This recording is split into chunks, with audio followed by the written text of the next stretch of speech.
నమస్తే, నేను మీ Gopi. Welcome back to our channel. ఈరోజు మనతో వచ్చరికి పొలిటికల్ అనలిస్ట్ యమంది రామారావు గారు ఉన్నారు. సార్ నమస్తే సార్. నమస్తే బాబు. సార్, ఆంధ్రప్రదేశ్లో ఘోరంగా వైసీపీ ఓడిపోయిన తర్వాత ఇప్పుడు ఆయనకి అధాపాతాళం గురైపోయారు. ఆయనకి సుమారు ఆయన సెక్యూరిటీ దాదాపు 1000 మంది సెక్యూరిటీని పెట్టుకుని తిరుగుతూ ఉన్నారు. ముఖ్యంగా నిన్న పులివెందుల్లో పర్యటన అయిపోయిన తర్వాత నిన్న బెంగళూరు వెళ్ళి అక్కడున్న ఎవరైతే డిప్యూటీ సీఎం ఎవరైతే ఉన్నారో ఆయన్ని కలిసి డీకే శివకుమార్ని కలిసి ఆంధ్రప్రదేశ్లో వైఎస్ఆర్ కాంగ్రెస్ పార్టీని ఏదైతే ఉందో దాన్ని కాంగ్రెస్ పార్టీలోకి విలీనం చేసేస్తాం, నా చెల్లి షర్మిలని ఆ పదవి నుంచి తొలగిస్తే నేను ఆంధ్రాలో కాంగ్రెస్ పార్టీ పగ్గాలు చేపడతానని నిన్న కాంగ్రెస్ పార్టీకి ఒక వినతి పత్రం మీద ఇచ్చారు అడిగి. సో ఇదంతా జరగబోతుందంటారా? ఇది ఒకవేళ కాంగ్రెస్ పార్టీలో విలీనమైతే జగన్మోహన్ రెడ్డి తిట్టిన తిట్లన్నీ సోనియా గాంధీ మర్చిపోయినట్లయితే, కాంగ్రెస్ పార్టీకి జగన్మోహన్ రెడ్డి చేసిన ద్రోహం మర్చిపోయినట్లయితే అది సాధ్యపడవచ్చేమో, కానీ జగన్ అరెస్ట్ మాత్రం తప్పదు. ఇది విలీనం అన్నది కేవలం అక్కడ అరెస్టు తప్పించుకునే మార్గం ఏమైనా ఉంటుందా, దీంట్లో రాహుల్ గాంధీ పాత్ర ఏమైనా ఉంటుందా అనేటువంటి ఒక చిన్న ఆశ. ఒకవేళ కాంగ్రెస్ పార్టీలో కానీ జగన్ విలీనం అయితే మళ్ళీ మరో తప్పు చేసిన వాడు అవుతాడు. ఎందుకంటే ఇక్కడ వైఎస్ఆర్సీపీ అనేది బాగా ఎస్టాబ్లిష్ అయిపోయింది. జగన్మోహన్ రెడ్డి ఒక నాయకుడు అన్నది కూడా ఎస్టాబ్లిష్ అయిపోయింది. వీళ్ళు చేస్తున్న తప్పులు ఏమిటంటే, ఈ 5 సంవత్సరాల్లో వాళ్ళు ఎన్ని తప్పులు చేశారు, ఎన్ని లక్షల కోట్ల స్కామ్ జరిగింది, ఎంతెంత ఘోరంగా వాళ్ళు ప్రవర్తించారు. ముఖ్యంగా సద్దల రామకృష్ణారెడ్డి మనుషుల్ని చంపేయండే లేపేశాలి అని చెప్పిన మాటలు కూడా రికార్డ్ అయి ఉన్నాయి. ఆ విజయసాయి రెడ్డి మొత్తం హిరణ్యాక్షుడు భూమినంతా కబలించి పట్టుకుపోయినట్టు కబ్జా చేసేస్తున్నాడు. రోజా కానీ అక్కడ వీళ్ళెవరు కూడా లాని కానీ తాలూకు దుష్ట చతుష్టయం వీళ్ళందరూ చేసినటువంటి అక్రమాలకు అవధులు లేవు. దీని మీద ఏది కూడా వాళ్ళు జగన్మోహన్ రెడ్డి స్పందించే తీరు లేదు. వాళ్ళు చేసుకున్న స్వయం కృతాపరాధం వల్ల ఇది జరిగింది. అత్యద్భుతమైన మ్యాండేట్ ఇచ్చారు కదా, 151 సీట్లు గెలిపించారంటే ప్రజలు ఎంతగా నమ్మి ఉంటారు. అందువల్ల ఒకవేళ విలీనం చేసినట్టయితే మళ్ళీ మరోసారి తప్పు చేసినట్టు అవుతుంది. షర్మిలని తప్పించినట్టయితే మళ్ళీ ఇంకో తప్పు చేసినట్టు అవుతుంది. అంటే చెల్లి మీద పగ తీర్చుకుంటున్నాడు అని చెప్పేసి కనుక ముఖ్యంగా అన్నిటికంటే ముందు ఇది క్లియర్ అవ్వాలి కదా. క్లియర్ అవ్వకుండా దేంట్లో చేరితే ఎవరికి కావాలి? ఇప్పుడు ఆయన కొన్ని ప్రాణాలకు కూడా భయం ఉందండి. అక్కడ లోకల్గా ఉన్న పులివెందుల్లో ఉన్నటువంటి ఈ కార్యకర్తలే కాకుండా సొంత కుటుంబ సభ్యులు కూడా తిరగబడ్డారు. నువ్వు వచ్చి నిజంగా రాజశేఖర్ రెడ్డి గారి పరువు నువ్వు వచ్చి తీసేసావురా. మన ఈ కడప ఈ జిల్లాల్లో ఎవరైనా ఎప్పుడైనా గెలిచారా మనం తప్ప, ఈ 19 నియోజకవర్గాల్లో కూడా ఒక్క సీటు బయట వాళ్ళు పట్టుకెళ్ళేవారా? ఒక్క సీటు గెలుచుకుంటావా? రాజశేఖర్ రెడ్డి అప్పుడు కాదురా ఇప్పుడు చచ్చిపోయాడు, ఆయన ఆత్మ శోభిస్తుందని చెప్పేసి రకరకాల మాటలతో నిందించి ఆయన ప్రస్తుతం కాళ్ళు కుదుటపట్టడం లేదు. ఏదో కొంచెం స్కిన్ సంబంధించిన వ్యాధి, నరాలకు సంబంధించిన వ్యాధి వచ్చింది. నాటు వైద్యుల్ని పిలిపించుకున్నారు. ఆయన ఆయిలు గీలు రాసేది విజయస్లో చూసాం. ఈ పరిస్థితిలో కూడా బెంగళూరు పారిపోయాడు.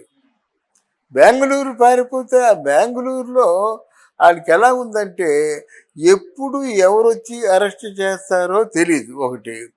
ఒకవేళ అసెంబ్లీకి వెళ్ళినట్టయితే నన్ను పూర్తిగా ముక్కలు చేసేసి ఆడుకుంటారనే భయం ఉంది. దానివల్ల అసెంబ్లీకి రాలేడు. తనకి ఇంకెవరైనా రిప్రజెంటేటివ్స్ పంపిద్దామంటే ఆ పార్టీ వాడు ఎవడు లేడు. బొత్స లాంటి వాళ్ళు ఎవరు లేరు కదా. ఇప్పుడు చిన్నవాళ్ళని పంపించలేడు కదా. చిన్నవాళ్ళు ఎవరు గెలిచారు? గెలిచిన వాళ్ళే 10 మంది. 11 మందిలో ఈయన పోతే 10 మంది. ఆ 10 మందిలో ఎవరు చెప్పండి? అసెంబ్లీలోకి వెళ్ళి నెగ్గుకు రాగల మగాడు ఎవరైనా ఉన్నారా? లేరు. కనుక ఆయన మానసికంగా బాగా నలిగిపోతున్నాడు. పోనీ ఎక్కడికైనా పారిపోదామంటే కుదరటం లేదు. ఈయనకి అనుమతులు లేవు. కంప్లీట్‌గా సిబిసిఐడి కస్టడీలో ఉంది కదా! వాళ్ళు పూర్తిగా పెర్మిషన్ తీసుకొని ఎక్కడికెళ్ళినా, ప్రభుత్వం తాలూకు పని మీద వెళ్ళినా, ఎవరి పని మీద వెళ్ళినా పెర్మిషన్ తీసుకోవాలి. ఏవియేషన్ వాళ్ళ తాలూకు పెర్మిషను. అప్పుడే వెళ్ళొచ్చన్నమాట. పెర్మిషన్ ఇవ్వరు. ఎందుకని అడుగుతారు. కూతుళ్ళు చూడడానికి మొన్నెళ్ళావు కదా! దేనికని అడుగుతారు. కనుక ఇట్లాంటి ఇరకాటంలో చిక్కుకున్నాడు ఈయన. మూడోది ఏంటంటే ఇక్కడ అసలు 5 సంవత్సరాలు ఎక్కడికి వెళ్ళినప్పటికి కూడా ఆ, ఇక్కడే ఉన్నాడు, తాడేపల్లి ప్యాలెస్లో ఉన్నాడు, 2 సార్లు దావోస్ వెళ్ళాడు, వచ్చేసాడు. ఇప్పుడు ఒక్కొక్క దానికి కరెంటు బిల్లులు ఎంత వచ్చాయో తెలిసినా ఒక్కొక్క బంగ్లాకి 6 లక్షల రూపాయలు కరెంటు బిల్లు పెండింగ్లో ఉంది. మనకి 26 జిల్లాల్లో కూడా ఎంత పెండింగ్లో ఉందంటే ల్యాక్స్ అన్నమాట. ల్యాక్స్ కాదు, క్రోర్స్లోనే కరెంటు బిల్లు పెండింగ్ ఉంది. ఇది ప్రజాధనం కాజేయడం కాదు బాబు. ఇక కరెంటు బిల్లు కడితే కదా, పన్నులు కడితే కదా ప్రజా పరిపాలన కొనసాగుతుంది. నీకు జిల్లాకు ఒక బంగళా కట్టేసుకున్నా దాని కరెంటు బిల్లు మినిమం బిల్లు కూడా లక్షల్లో ఉంది. అది నువ్వు కట్టడం లేదు. నీ మీద నీ తప్పిదాలు పెట్టుకొని నువ్వు కాంగ్రెస్ పార్టీలో విలీనం అవుతూ ఉంటే నువ్వు చేసే నిర్వాహకం అంతా తెలిసినట్టయితే వాళ్ళు పెట్టుకుంటారా? పెట్టుకున్నారు పొండి. ఆయన మీద కేసులు ఎవరు కూడా నిర్వహించలేదు. ఈ చంద్రబాబు, పవన్ కళ్యాణ్ ఏదో కప్పగింతలు వేశారు అనుకుందాం కాసేపు. కుప్పిగింతలో కప్పగింతలో వేశారు అనుకుందాం కాసేపు. వేసినట్టయితే ఆయన ఎలా మళ్ళీ బయటపడతాడు ఫస్ట్ చెప్పండి. ఆయన బయటపడ్డ కదా నెక్స్ట్ సిబిసిఐడి తేల్చినటువంటి 43,000 కోట్లు కూడా నిజాలు నెగ్గిదాల్చాలి. ఒకటి, కాంగ్రెస్ పార్టీకి వెళ్ళారు అనుకో, కాంగ్రెస్ పార్టీ కోమా స్టేజీలో ఉంది. ఈ వైఎస్ షర్మిల ఏవైనా కొంచెం నిస్తేజంలో ఉన్న కాంగ్రెస్ పార్టీని ఏదైనా జవసత్వాలు వచ్చేలా చేస్తుంది అనుకుంటే ఆవిడ కాంగ్రెస్ పార్టీ పరుగు పోయింది. అక్కడి నుంచి ఫండ్స్ తీసుకోవడం కానీ, బయట వాళ్ళ నుంచి ఫండ్స్ తీసుకోవడం కానీ, అన్నయ్య మీద పోటీగా మాట్లాడడం కానీ, అన్నయ్య పరుగు షర్మిల తీయడం, షర్మిల పరువు తన తీయడం, ఇవన్నీ వ్యక్తిగత విషయాలతో అసలు రాజకీయ నాయకుడికి కానీ రాజకీయ నాయకురాలకు కానీ ఉన్న కనీస అర్హతలు కూడా జగన్మోహన్ రెడ్డికి షర్మిలకి లేవు. మళ్ళీ ఎలా కాంగ్రెస్ పార్టీని ఉద్ధరిస్తాడు? ఉద్ధరించడానికి అక్కడ ఎవరున్నారు? కాంగ్రెస్ పార్టీని ఉద్ధరించాలంటే అక్కడ మహామహులు కేవీపీ రామచంద్రరావు, ఎవరైతే మనకి వైఎస్ రాజశేఖర రెడ్డి తాలూకు ఆత్మ అనుకుంటున్నామో, పొరపాటు కూడా జగన్ వచ్చినట్టు తన మొహం చూడు, రఘువీరారెడ్డి మొహం చూడు, తులసిరెడ్డి మొహం చూడు. నువ్వు ఏ విధంగా నువ్వు కాంగ్రెస్ పార్టీని ఉద్ధరిస్తావని నేను ప్రశ్నిస్తానమాట. కానీ ఈ మాత్రం ఆలోచన అధిష్టానానికి ఉండదా? ఇది సాధ్యపడే విషయం కాదు. జగన్కు శిక్ష తప్పదు. జగన్కే కాదు, వీళ్ళు నిజంగా నిజాయితీగా అంటే కూటమిలో ఉన్నటువంటి మన ఆంధ్ర రాష్ట్రం తాలూకు మంత్రి వాళ్ళు, అంటే ఎవరైతే అధిష్టానం వాళ్ళు ఉన్నారో వాళ్ళు చెప్పిన మాటలు నిజమైనట్టయితే తప్పకుండా ఆయనతో పాటు ఆయన అనుయాయులు కూడా జైలుకి వెళ్ళక తప్పదు. ఇది ఒక ప్రెజర్ టాక్టిక్స్, ఇది ఒక మైండ్ గేమ్ అంతే. నువ్వు వచ్చి నిజంగా రాజశేఖర రెడ్డి గారి పరువు నువ్వు వచ్చి తీసేసావురా. మన ఈ కడప ఈ జిల్లాల్లో ఎవరైనా ఎప్పుడైనా గెలిచారా మనం తప్ప, ఈ 19 నియోజకవర్గాల్లో కూడా ఒక్క సీటు బయట వాళ్ళు పట్టుకెళ్ళేవారా?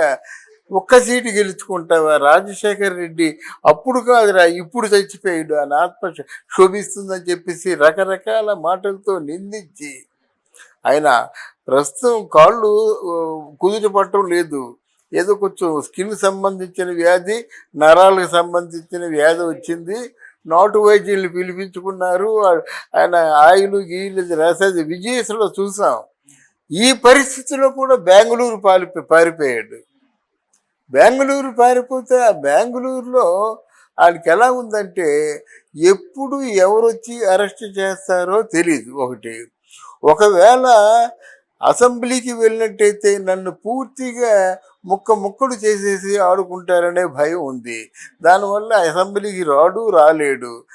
తనకి ఇంకెవరైనా రిప్రజెంటేటివ్స్ పంపిద్దామంటే ఆ పాటి వాడు ఎవడు లేడు.